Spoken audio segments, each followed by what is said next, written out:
भारतीय संस्कृति में परोपकार की बहुत बात चली है और 4 ऋण की भी बात चली है।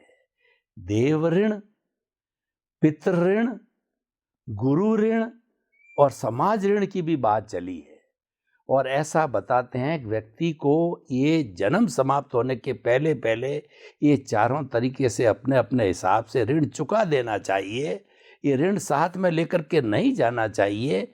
यानी सेवा का बहुत बड़ा कॉन्सेप्ट है हमारी भारतीय संस्कृति में, जो कि ऋण उतारने के रूप में किया गया है। तो कृपया अध्यात्म विज्ञान के रिलेटिव व्यू पॉइंट से ये बताइए कि ये 4 तरह के ऋण क्या है और इन ऋण को कैसे उतारा जाता है और क्यों उतारना चाहिए और उतारने के लिए क्या विधि अपनाई जानी चाहिए। कृपया थोड़ा खोल करके इस रिलेटिव सत्य को भी बताइए।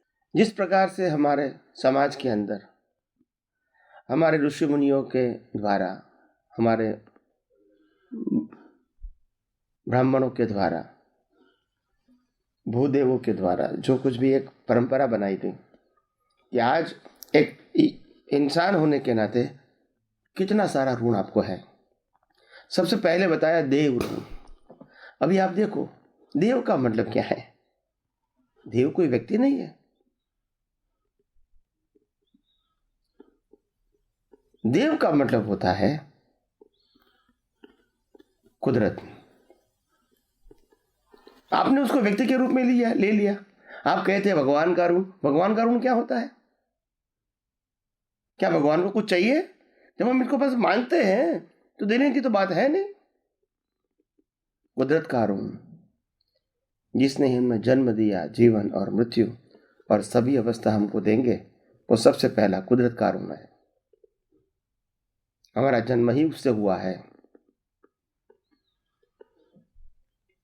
और कुदरत के लिए आज हम भारतीय संस्कृति वैसे भी सूर्य को नमस्कार करना, चंद्रमा का दर्शन करना, नदियों को माता मानना, पीपल के पेड़ को पूजा करना, पहाड़ों को देवता मानना, समुद्र के पास से धीर गंभीरता की दृष्टि से देखना, जंगलों की वैल्यू समझना, जहां हजारों लोग जीव रहते हैं, धरती की भी वैल्यू करना, सभी चीजों की वैल्यू करना, ये सबसे पहले कुदरत का ऋण है। ये नहीं है तो हम नहीं है। ये हवा पानी खुराक देने वाला, पानी को अपने अग्नि से बाष्पीभवन करके भाप बनाएंगे, बारिश गिराएंगे, उस सूर्य को भी नमन। और रात को सोते समय शीतलता चाहिए, शांति चाहिए, ठंडक चाहिए, वो चंद्र को भी नमन। जीवन जीने के लिए हवा चाहिए, पानी चाहिए, वनस्पति चाहिए, उनको भी नमन। धरती पर जीने के लिए धरती चाहिए, इनको भी नमन। हर चीज हमको शिक्षा देती है। तो ये तो कुदरत का है, उसलिए सबसे पहले कुदरत को नमन। ये पंच महाभूत भी तो कुदरत का है। सबसे पहले कुदरत को नमन। दूसरा, जन्म देने वाले माँ बाप को नमन, जिन्होंने इस धरती पर हमको पैदा किया, हमारा अस्तित्व का वो बड़े निमित्त बने। और जो कुछ भी बचपन में हमको लालन पालन करके बड़ा बनाया, खाना पीना खिलाया, चलना बोलना लिखना पढ़ना सिखाया, जब जब भी कोई तकलीफ आती है तो माँ बाप का आशीर्वाद, ब्लेसिंग, मार्गदर्शन दिया। ऐसे माँ बाप को हमारा दूसरा ऋण होता है। तीसरा ऋण होता है गुरु का। 2 प्रकार के गुरु है, एक शिक्षा के गुरु है और एक धार्मिक गुरु है। दोनों को नमन। शिक्षा के गुरु वो व्यवहार में काम करता है, पढ़ाई होने के बाद हम जॉब कर सकते हैं, बिजनेस कर सकते हैं, तो वो भी गुरु को नमन। और जो धार्मिक गुरु है, जो हमको संस्कार बनाए रखता है, हमको संयमित रखता है, हमारा चारित्र निखारता है, हमको मानवता सिखाता है, हमको भगवान के लक्ष्य में रख के हमको पापों से दूर रखना चाहते हैं, या तो पापों का प्रायश्चित करवाना चाहते हैं। ऐसे गुरु को भी हमारा नमन। और चौथा कौन है? पहला हुआ कुदरत, समाज, दूसरा हुआ माँ बाप, तीसरा हुआ गुरु, चौथा समाज। ये समाज शब्द जो बताया है, मैं यहाँ राष्ट्र ऐड कर देता हूँ, राष्ट्र, जिसमें समाज का हिस्सा भी आ गया। आज भारतवर्ष के अंदर हमारे सेंट्रल जो गवर्नमेंट आती है, वो पूरे भारतवर्ष में रोड बनाते हैं, वो पूरे भारतवर्ष में ट्रेन का पाटा लगाते हैं, वो पूरे भारतवर्ष में एयरपोर्ट बनाते हैं। गवर्नमेंट बहुत बड़ी धार्मिक स्कूल और कॉलेज इंस्टीट्यूट भी बनाती है, हॉस्पिटलें भी बनाती है, बड़े बड़े इंडस्ट्रीज का भी स्थापना करती है, ताकि आम लोग उसको नहीं बना सकते तो इतना बड़ा इंडस्ट्री करेंगे तो वहाँ 5-10,000 15,000 रुपया का लोगों को रोजी मिलेगी। इंफ्रास्ट्रक्चर, पानी घर पे देना, इलेक्ट्रिक देना, इंटरनेट, सैटेलाइट, वो स्टेट वाले का काम नहीं है, समाज का काम नहीं है, राष्ट्र का काम है। हमको सिक्योरिटी देना राष्ट्र का काम है। उसमें से निचले हिस्से में अपना state level, city level, town level, village level और वहाँ का जो वातावरण है वो भी हमको सहायक है। मगर ब्रॉड विजन से आप नेशनल कहोगे, छोटे से बड़े तबके तक सब हमारे लिए सहायक है। तो उनको भी नमन, तो उनके लिए भी हमारी जिम्मेदारी होनी चाहिए। तो सबसे पहले धरती को नमन, सबसे पहले कुदरत को नमन। क्यों? कुदरत के बिना हमारा अस्तित्व है ही नहीं। आखिर हम कुदरत को क्या दे सकते हैं जब सब कुछ ही तो कुदरत का है। हम कुदरत को कुछ दे नहीं सकते हैं, मैं मान सकता हूं, मगर कुदरत की वैल्यू करना और करवाना ये भी तो हमारा कर्तव्य है। जिसके बिना हमारा अस्तित्व ही नहीं है, जिसके बिना हमारा जीवन ही संभव नहीं है, इसकी वैल्यू नहीं समझना, ये बात ठीक नहीं है। तो इसीलिए हमको खुद को करना है और परिवार को भी, समाज को भी, राष्ट्र को भी उसकी वैल्यू बताना है कि उनके आधार से हमारा जीवन का अस्तित्व है। और इसीलिए जब इंसान मर जाता है भारतीय संस्कृति में, तो उनकी अस्थि नदियों में बहा दिया जाता है, क्योंकि वो कुदरत की है और कुदरत के पास ही रहेगी। तो एक हमारा संस्कार है, हम नदी को माता मानते हैं और वो अस्थि नदी में बहा दिया तो समझ ला माता के चरणों में हमारी अस्थि चली गई। एक भावनात्मक बातें हैं, मगर होना चाहिए, उनकी वैल्यू होना चाहिए। दूसरी बात आती है माँ बाप की। जो माँ बाप हमको, वो भी हमारे बड़े बड़े गुरु हैं, जो हमको शिक्षा देते हैं, जन्म देते हैं, लालन पालन करते हैं, शिक्षा देते हैं, हमको ट्रेन करते हैं बेसिकली, फंडामेंटली, और दिन रात हमारी चिंता करते हैं। खेलते समय, पढ़ाई करते समय, खाते समय, सोते समय, हर समय हमारी वो चिंता करते हैं कि मेरा बच्चा या बच्ची महान बने, महान बने, महान बने, होती है।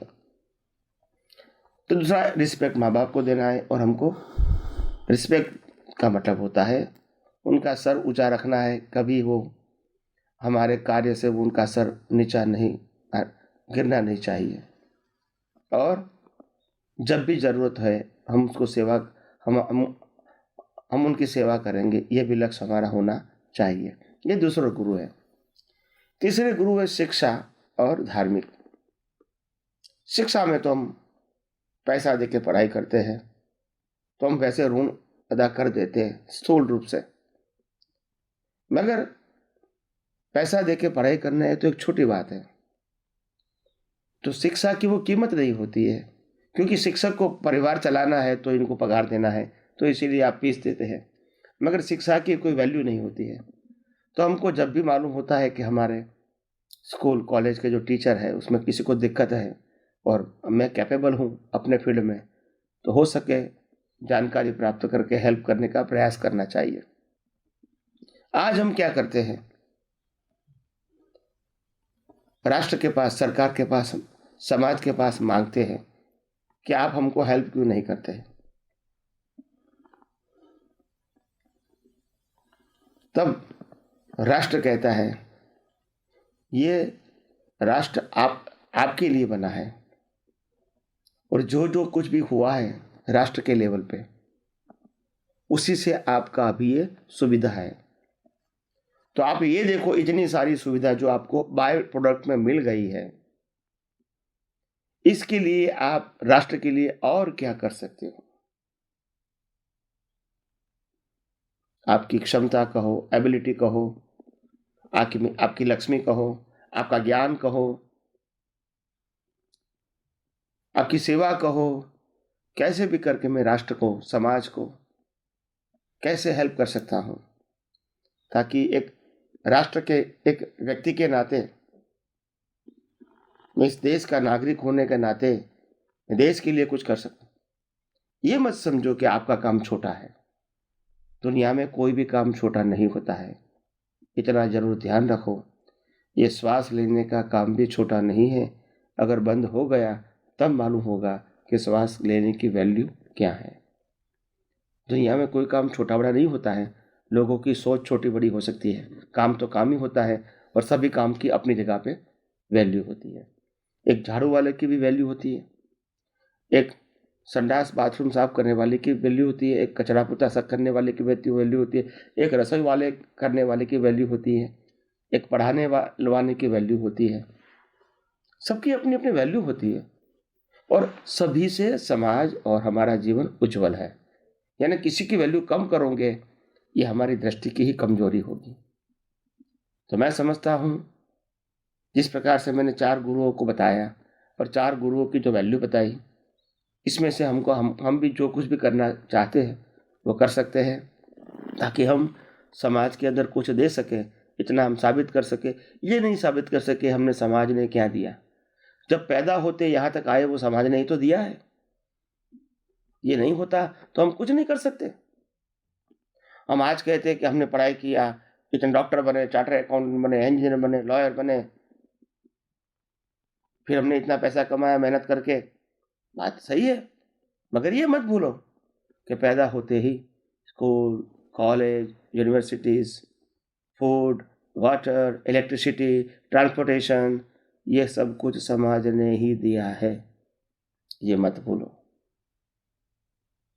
किताब भी समाज ने ही दिया है और रिलेटेड फैसिलिटीज समाज ने ही दिया है।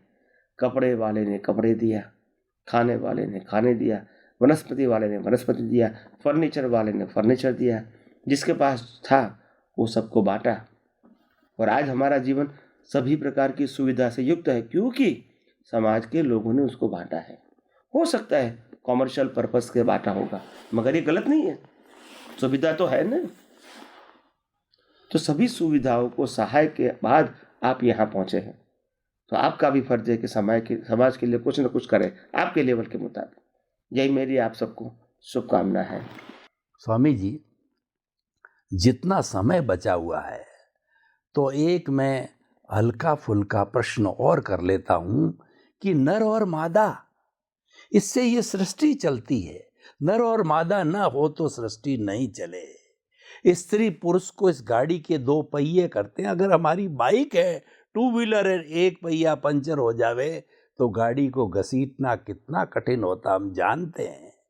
तो ये नर और मादा दोनों आवश्यक है और ये अगर 50-50 का रेशियो रहे इस जो है कुदरत के अंदर तो कोई समस्या ही नहीं।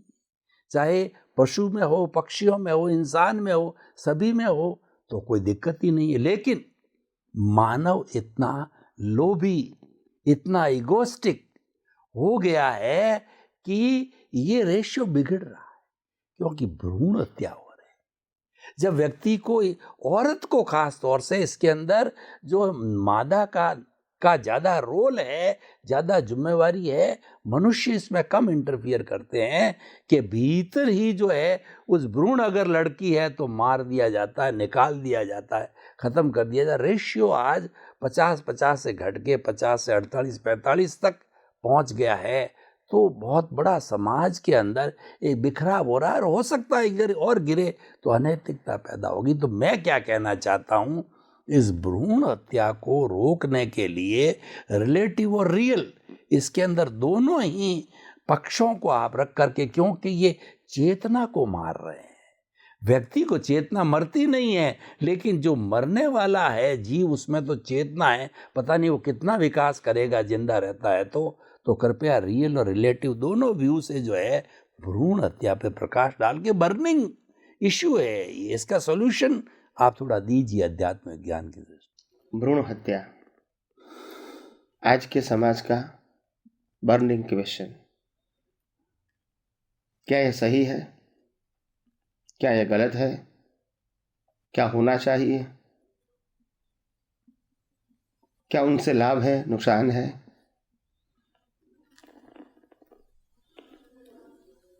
देखो, हर रिलेटिव सत्य का दो पक्ष होता है, फायदा भी और नुकसान भी। और इसीलिए वन वे बोलेंगे कि हम फायदा ही होगा, नुकसान नहीं होगा, ऐसा तो नहीं बोल सकते हैं। कई सारे व्यक्तियों को जो एक बार गलत काम कर चुके हैं, इसको छुपाने के लिए भ्रूण हत्या उनके लिए जीवन मरण का प्रश्न होता है। और कई लोगों को अपने जीवन में जैसे जैसे ये परिस्थिति आती है तो एक शौक के लिए करते हैं, तो वो ठीक नहीं है। एक जिंदे व्यक्तियों को पंचभूतों वाला या तो 5 इंद्रियों वाला, 5 सेंस वाला जीव को आप उगते ही मार देते हैं। सोचो आपको भी ऐसा हुआ होता तो नहीं करना चाहिए। हम ये मानते हैं कि ये सब की जड़ क्या है। अभी ये मैंने प्लस और माइनस पॉइंट बताया, बहुत सारा है, मगर आपको सबको ये बताना चाहता हूँ ये दोनों की जड़ क्या है। आखिर भ्रूण हत्या करनी क्यों पड़ती है? इसके पीछे हमारे समाज में विषय वासना जो भड़की हुई है, लोगों के अंदर सेक्स की भूख जगी है, और इसीलिए आसानी से गलत काम कर देते हैं आनंद के लिए। होने के बाद मालूम होता है कि तो बहुत जिम्मेदारी बढ़ गई, परिवार के अंदर, समाज के अंदर जिम्मेदारी बढ़ गई। फिर इसको छुपाने के लिए ऐसे गलत काम करने पड़ते हैं। इज्जत बचाने के लिए मारना भी पड़ता है, और आनंद प्रमोद के लिए भी मारना पड़ेगा, क्योंकि तो बच्चा होगा तो इसको बड़ा करना पड़ेगा। It's a full responsibility. ये कौन करेगा? हमने तो आनंद ले लिया, खत्म हो गया, अब इसको मार दो। मगर दोनों के पीछे है विषय वासना। तो विषय वासना की जो भूख है हमारे दिमाग में से मिटनी चाहिए। मैं ये नहीं कहता हूं कि बच्चा नहीं होना चाहिए, बच्चे नहीं होने चाहिए, होना चाहिए, मगर हमारी शक्ति जो है, वीर्य शक्ति, इसकी इकोनॉमी की भी इतनी ही जरूरत है जितनी पैसे की जरूरत है।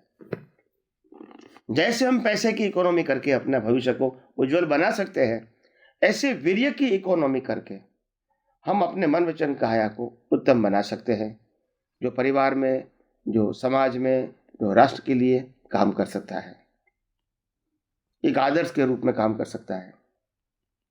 तो मैं समझता हूं कि ये बातों को हमको बहुत ध्यान से समझना पड़ेगा, विस्तार से समझना पड़ेगा। इस भ्रूण हत्या के बारे में प्लस और माइनस पर बताया, उसका रूट क्या है वो भी बताया, और अगर आप वीर्य की इकोनॉमी करते तो आप कितना महान बन सकते हैं परिवार के लिए, समाज के, राष्ट्र के लिए, वो भी मैंने बताया। विस्तार से आगे आगे सब बातें बताई जाएगी, आपकी ही भावनाओं के मुताबिक, आपकी ही अपेक्षाओं के मुताबिक, आपके ही प्रश्नों के माध्यम से। आइए हम सब अपना जीवन धन्य बनाएं, मंगलमय बनाएं, उज्जवल बनाएं। हमारे समाज में आज से नहीं है, जब से समाज बना है तभी से दहेज चलता है। दहेज का अर्थ होता है, द का मतलब देना, और हेज का अर्थ होता है प्रेम से देना। ये कॉन्सेप्ट चला रहा है, इसके पीछे एक लॉजिक भी है कि लड़की पराए घर चली जाती, वो पराया धन होता है, लड़का घर में रहता है तो घर में रहेगा, तब वो मिल्कियत उसकी है। लेकिन बेटी ने भी क्यों घर में जन्म लिया तो उसका भी अधिकार है। तो वह दहेज के रूप में माता पिता प्रेम के साथ में उसका घर बसाने के लिए जो भी मटेरियल है या धन है, संपत्ति, फ्लैट है, एफडी है, जो भी है वो देते हैं। ये चला आ रहा। लेकिन आजकल जो इंसान ने अपने लोभ के वशीभूत होकर के इसको सोर्स ऑफ इनकम बना दिया कि मेरा लड़का इंजीनियर है, चार्टर्ड अकाउंटेंट है, एमबीए है, 50 लाख का पैकेज है, 25 लाख का पैकेज है, वो तोल मोल करता है। और लोग आजकल तो मांगने लग गए, और जब बराबर नहीं दिया जाता है तो जब बहू घर में आती टॉर्चर करते हैं, उसको लेके आ, उसको ठोकते हैं, पीटते हैं, और यहाँ तक भी आई है बातें कि उसको जला दिया जाए। यानी दहेज एक दानव के रूप में फैल गया है, और इसका सरकार भी बहुत कर रही है, समाज भी इसका बहुत सोल्यूशन कर रहे हैं। फिर भी अध्यात्म और विज्ञान जो है ये लोगों में अवेयरनेस लाना चाहता है। तो इसको जो है आप रिलेटिव बात है तो रिलेटिव सत्य की दृष्टि से इसका सॉल्यूशन दीजिए कि किस तरीके से इस बुराई, इस दानव को समाज में रोका जा सकता है। कि हमारे समाज में ऐसा दूषण है कि जब लड़की की शादी होती है तो उनके माता पिता के द्वारा लड़की क्या लेकर आती है, इनका बहुत इम्पोर्टेंट है। और ये अवस्था, ये प्रक्रिया को दहेज बोला जाता है हमारे समाज में, और इसको दूषण भी बोला जाता है। कहीं सारी अच्छी अच्छी लड़कियां अच्छे अच्छे घर पे नहीं जा सकती है, और कहीं सारी संस्कारी लड़कियां दहेज न होने के कारण जो कुछ करना चाहती है अपने जीवन में नहीं कर सकती है, परिवार उसको नहीं स्वीकार करता है। कहीं सारी पढ़ी लिखी लड़कियां ऐसी भी होती है कि जिसके पास बहुत सारे एजुकेशन है, संस्कार है, मगर वो दहेज के नहीं है उनके पास, तो माँ बाप के पास तो वो अच्छा परिवार उनको नहीं मिलता है चाहते हुए भी। और कहीं लोग ऐसा होता है जो दहेज है, पैसा बहुत है और बच्ची ने पढ़ाई भी नहीं किया है, संस्कारी भी नहीं है, मगर क्योंकि दहेज लेकर आती है तो उनको स्वीकार किया जाता है, और हस्बैंड वाइफ दोनों का जीवन बर्बाद हो जाता है, क्योंकि दोनों मैच नहीं होते। पैसा माँ बाप ने दिया, पर संस्कार, education is most important thing today. अगर वो नहीं होता है तो आज का युवा और युवती मैच नहीं होगा जीवन में, और संघर्ष होता रहेगा। तो ये बहुत बड़ा दूषण है, और मैं समझता हूं ये दूषण का मूल कारण क्या है, ये हम सबको समझना चाहिए। क्यों ऐसा दूषण समाज में आया है? हमारे समाज में लोग यही समझते हैं कि पैसे से ही हमारा जीवन चलेगा, चाहे व्यक्ति, लड़की संस्कारी है या असंस्कारी है, पढ़ी लिखी है या नहीं है, घर चलाएंगी या नहीं, मेरे बच्चे के साथ उसका जो उसका नेचर है वो सेट होगा या नहीं, वो इम्पोर्टेंट नहीं है। दहेज is important, money is something, money is everything, centre बना दिया हमने। मैं समझता हूं कि हिंदुस्तान के अंदर अभी तो वैसे बहुत जागृति आई है, ऐसा नहीं कि नहीं आई है, और पढ़े लिखे लोग समझते भी है कि इस प्रकार की प्रक्रिया नहीं होनी चाहिए। लड़का और लड़की, तो लड़की को पढ़ी लिखी है वो देखना चाहिए, संस्कारी है, दोनों का स्वभाव मैच होता है, हमारा घर चलाएंगी, सुख दुख में वो सहयोगी बनेगी, संघर्ष के अंदर भी वो बनी रहेगी। ये सब जो बातें होती है वो बहुत बड़ी बातें हैं। मगर आज क्या है, हम समाज के अंदर इस बातों को धीरे धीरे वेट तो दे रहा है, मगर जिस प्रकार से जागृति आनी चाहिए, फैलनी चाहिए, वो अभी कम फैली है। और खास करके गांव में अभी भी इस प्रकार का दूषण बना हुआ है। शहरों में तो खैर कम हुआ है, मगर गांव में आज भी ऐसा दूषण है। और मैं समझता हूँ कि हिंदुस्तान में से इस प्रकार का दूषण चला जाना चाहिए और दहेज प्रथा के ऊपर प्रतिबंध लगा के गवर्नमेंट को उसमें आगे आना चाहिए और उसके लिए बहुत बड़ा दंड बच्चे लड़के के परिवार को देना चाहिए। दंड कहो, जेल कहो, मतलब शिक्षा देनी चाहिए ताकि लोगों में अवेयरनेस आए। तो मैं समझता हूँ आज हमारे पास बहुत सारा मीडिया होने के नाते अगर कोई व्यक्ति को ऐसा होता है तो वो अपने परिवार की जो बातें हैं वो रिकॉर्डिंग करके शायद मीडिया को दे देंगे, तो मैं समझता हूँ बहुत सारे परिवार के लोग, भले एक व्यक्ति का नुकसान हो सकता है मगर हजारों परिवार जाग जाएंगे कि अभी लड़कियां के पास तो मोबाइल है और मेरी बातें सब रिकॉर्ड कर दिया, मार झूठ, गाली देना, पैसा मांगना, मार झूठ, ये सब रिकॉर्ड कर दिया और मीडिया को दे दिया, यूट्यूब में डाल दिया। क्या करोगे बताइए मेरे को? ये प्रूफ की जरूरत नहीं है, समाज ही फिर काम करेगा। तो इसीलिए ये भी जागृति आएंगी तो अच्छी बात है, मैं समझता हूँ आनी चाहिए। और आज जितने भी दूषण समाज में है, अगर वो दूषण रिकॉर्डिंग करके मीडिया में डाल दोगे तो मैं समझता हूँ थोड़े समय के लिए समाज के लिए अच्छा है। परमानेंट तो नहीं होना चाहिए मगर लोगों में जागृति आवे तब तक तो होना चाहिए। एक बच्चा अपने माँ बाप को गाली देता है, मारता है, अपमान करता है और उसको वृद्धाश्रम में छोड़ने के लिए जाता है, ये पूरा सीन रिकॉर्डिंग करके पड़ोसी अगर यूट्यूब में रख देता है तो मैं समझता हूँ ये समाज का बहुत बड़ा काम करता है। हो सकता है उनके साथ संबंध खराब हो सकते हैं जिस व्यक्ति ने रिकॉर्डिंग रखा है, मगर समाज के हजारों लोग जागृत हो जाएंगे कि ऐसा नहीं करना चाहिए और इसके लिए शिक्षा भी होनी चाहिए। सबसे बड़ी बात यह कि शिक्षा होनी चाहिए, जेल या दंड। तो मैं समझता हूं कि इस प्रकार का माहौल जब बनेगा तो अच्छी बात है कि हमारा समाज जो है वो बहुत आगे आएगा, आना ही चाहिए। हम अभी पुरानी सोच से जिएंगे, कैसे चलेंगे? हमारी सोच में परिवर्तन करना चाहिए, मॉडर्नाइज करना चाहिए, मगर प्रैक्टिकल मॉडर्नाइज होना चाहिए। यानी हमारी हर बातें, हमारा हर विकास वो मानवता के साथ जुड़ा हुआ होना चाहिए, सिर्फ भौतिकता के साथ नहीं। कैसे भी करके मानवता बढ़े, प्रेम बढ़े, मैत्री बढ़े, लोगों के अंदर एक दूसरे के प्रति सद्भावना बढ़े, इस प्रकार का विकास अगर होता है, हेल्दी डेवलपमेंट, तो मैं समझता हूँ कि ये पूरे समाज के लिए अच्छी बात है। और इस प्रकार का जो दूषण है दहेज का, वो नहीं होना चाहिए, मैं ऐसा मानता हूँ। इसमें अच्छाई नहीं है, बहुत बिल्कुल लाभ नहीं है, कोई बेनिफिट नहीं है। और इतना ध्यान रखना कि आज जिस प्रकार से एक बच्ची को आप प्रताड़ित करते हो और उसके मरने तक की नौबत आ जाती है, तो ये समझ लेना उनकी हाय कभी खाली नहीं होगी। एक बच्ची, युवा बच्ची, पढ़ी लिखी बच्ची, सिर्फ दहेज के कारण इसको मरना पड़ेगा, मार खाना पड़ेगा, जल जाना पड़ेगा, घर से उसकी विदाई कर दोगे तो उनकी जो अंतरात्मा है वो इतनी जलेगी, मैं समझता हूँ ये आपका भविष्य अच्छा नहीं रहेगा।